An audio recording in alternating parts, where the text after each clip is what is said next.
I don't know if I could have asked for a better semi. Well, I mean, of course, it would have been nice if Benfica was in it. But hey, we have a Milan Derby on one side, as well as a rematch between Real Madrid and City on the other. The form side against the Masters.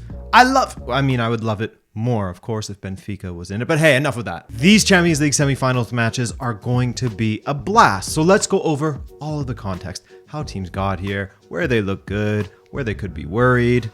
Shall we? Oh yeah, and I'm Adrian. If you're new here, welcome. We hope you'll subscribe and stick around. For all of our returning viewers, hello, it's nice to see you again. All right, let's head to Milan. These two have met twice in this competition. The first time was the 2002-2003 season where they faced each other in the semifinals of the Champions League. The first leg ended 0-0, but the second ended 1-1. Remember, this was the away goals era, and AC Milan was the away team for the second leg, so they advanced to the final where they won it all. By the way, isn't that funny, considering they share a stadium? Had Inter been the arbitrary away team for that second leg, they would have advanced. That's a very interesting thing to consider. Anyways, there was nothing funny in their other meeting in this competition, as AC Milan beat Inter 5-0 on aggregate in the quarterfinals of the 2004-2005 edition of the Champions League, where they would go on to make the final and collapse against Liverpool. So interestingly, the two times that AC Milan and Inter have faced each other in this competition, not only has Milan won both ties, but they haven't lost a game against Inter thus far, and they went on to make the final as well. That last bit is a bit of a yeah, well, duh statement, considering they played in the semis for one of those occasions. And here we are seeing them again in the semifinals. It's been a funny, using that word again, season for the two Milan clubs. Some highs, some major lows. They both have gone through losing slumps. They both at times seemed like they were on the verge of a major collapse for their season, but they have both recovered from those moments to give themselves a shot at silverware this season. For Inter's part, they're in the Coppa Italia final as well. And of course, they have a shot at making the Champions League final, where AC Milan can only hope for Champions League glory. The league is all but wrapped up for Napoli, as the Milan club sit in 6th and 7th in the league at the time of recording, with the exact same points haul with 57 from 32 matches. It's really difficult to separate these two teams right now. The form of late has been near identical domestically, with Inter accumulating 7 points in their last 6 matches to AC Milan's 9 in the last 6 matches. And their runs to the semis were fairly even, I'd say. Perhaps advantage to AC Milan as they were able to overcome the top team in Italy, while Inter managed to contribute to the downfall of Portugal, basically. The head-to-head of these two teams has been pretty tight in the last 6 matches, with 2 wins for Milan and 3 for Inter. However, the recent matches have been fairly conclusively in Inter's favor, really. 1-0 Inter, 3-0 Inter, 3-2 Milan, 3-0 Inter, 0-0, and a 2-1 win for Milan from February of 2022. Something that has been interesting to me is that no matter how he is doing in the league, Inzaghi seems to be a master at knockout competitions, and this goes back to his time with Lazio as well. This is a manager that is only 7 years into his managerial career. He's a baby still compared to some of his contemporaries.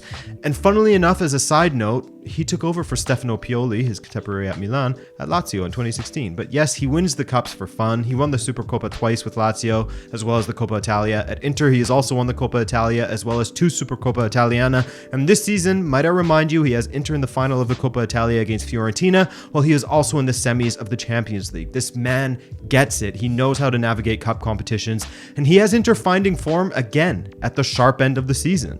As for AC Milan, they too are finding some form, and a massive part of this has to be down to Rafael Leão finding himself once again. That's a big one, as well as the return of Mike Maignan a month or two ago, as Tatarusanu just is not at the level that a top club needs their keeper to be at in order to succeed. Their defense was such a massive part of their Scudetto victory last season, and they were similarly stingy in defense against Napoli and Tottenham. Across 4 matches, they conceded just 1 goal. Now, they haven't lost since March 18th, with a record of 3 wins and 4 draws since then. Some of those draws being rather frustrating for their supporters, I'm sure, but overall, you can't complain too much if you're an AC Milan fan. Pioli looked like he was going to go down as a stubborn man who peaked last season back in January of 2023, as Milan went winless in 7 matches, losing 5 of them.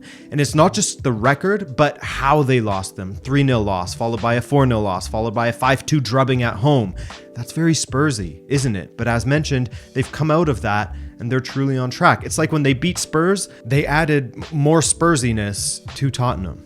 And again, as mentioned, the former Rafael Leão has a lot to do with it, as he has once again proven that he can win matches on his own with Milan, which they have been begging for in the attack. Of late, he's been near unstoppable at times, contributing with either a goal or an assist in his last 3 appearances. Prior to that, he had a brace against Napoli, but like any good attacker, his influence goes just beyond his output. Right? He's a headache for the defense. He will have to be at his absolute best against Inter if AC Milan are looking to advance, because in the matches where he isn't performing and contributing, Milan struggles a lot in the attack. He started the last 3 matches and provided 2 goals and 2 assists. Before that, he started 1 of 3 matches. Milan drew twice and scored just once in those 2 matches against Empoli and Bologna.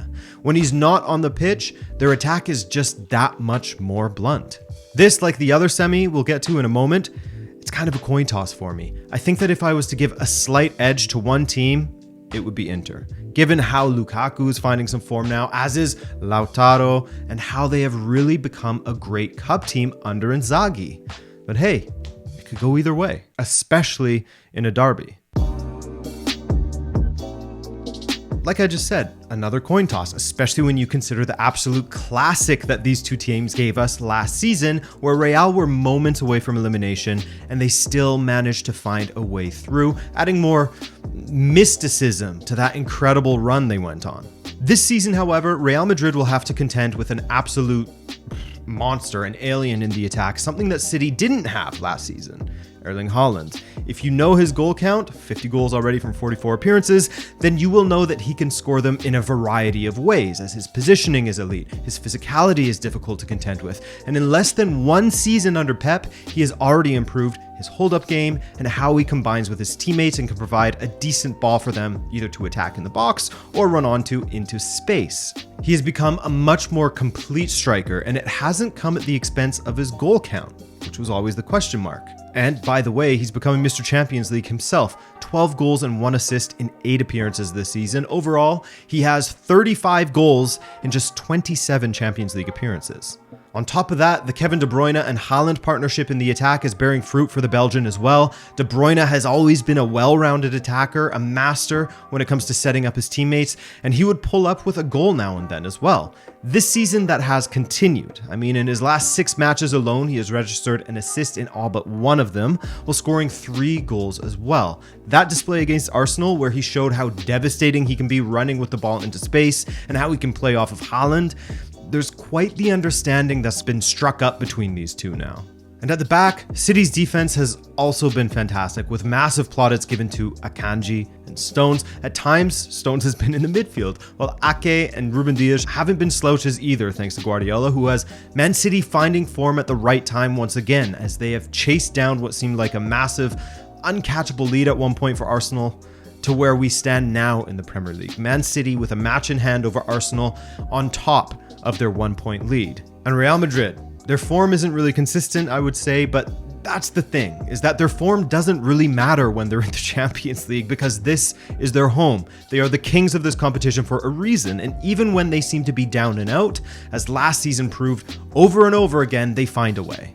They dispatched of Liverpool and Chelsea as one would expect, given how those two teams have performed this season, but the ease in which they did so was impressive. But when you look at their last 10 matches across all competitions, they have 3 losses in there, all of which were domestic. They lost to Barca, only to beat them 4-0 later and win the Copa del Rey semi-final. They lost to Villarreal, a side who has since fallen out of form, and they lost 4-2 against Girona, only to follow that up with a 4-2 win of their own, with Benzema scoring a hat-trick and everyone happy again. So it's hard to get a read on these guys domestically, but at the same time, you almost have to look at Real Madrid as 2 different teams. There's the European side and the domestic side this season. Speaking of Benzema, he's in fantastic form, and that attack with Vinicius and take your pick of whom else on the right is always devastating. Meanwhile, their midfield looks good, and we could possibly see Modric return as early as this Saturday to face off against Osasuna in the Copa del Rey final. Defensively, they have given up goals of late, but they also had 4 consecutive clean sheets from April 12th to 22nd, only to leak 4 against Girona and 2 against Almeria. So I think it could be fair to say that their defense is the more inconsistent part of their game compared to other positions on the pitch. And that makes things a bit spooky when you're facing KDB and Haaland, in respect to Alvarez as well, as he has made 9 appearances in the Champions League also. Interested in seeing if and how he features against Real Madrid. The midfield battle, by the way, will be a good one. In Real Madrid's last 3 matches against Celta, Girona, and Almeria, they won 2 and lost 1. The match they lost, no Tchouaméni in the midfield. I'll be watching how they fare against Real Sociedad away tonight, and whether Tchouaméni is a part of that. And so you have the Masters versus the Aspirants, the team that has won it over and over versus perhaps the most in-form and dangerous team in Europe at the moment. City haven't lost in 18 matches and dropped points just 3 times in that stretch against Bayern, Leipzig, and Forest, all draws. If I were to choose based on recent form and performances, I would lead towards City. But with Real Madrid, you can absolutely never, ever count them out. For me, the winner of this tie will be the winner of the Champions League, and I lean ever so slightly towards City in this moment, while a Real Madrid victory wouldn't surprise me in the least. My main hope, that we are treated to the same kind of drama we witnessed last season. And with that, I hope you enjoyed this video. What do you think of these matchups? Who do you see in the final? Sound off down below, and while you're there, why not drop a like on this video for old Adrian, eh? Regardless, thanks as always for spending your precious time with me, and I'll see you in the next one. Peace.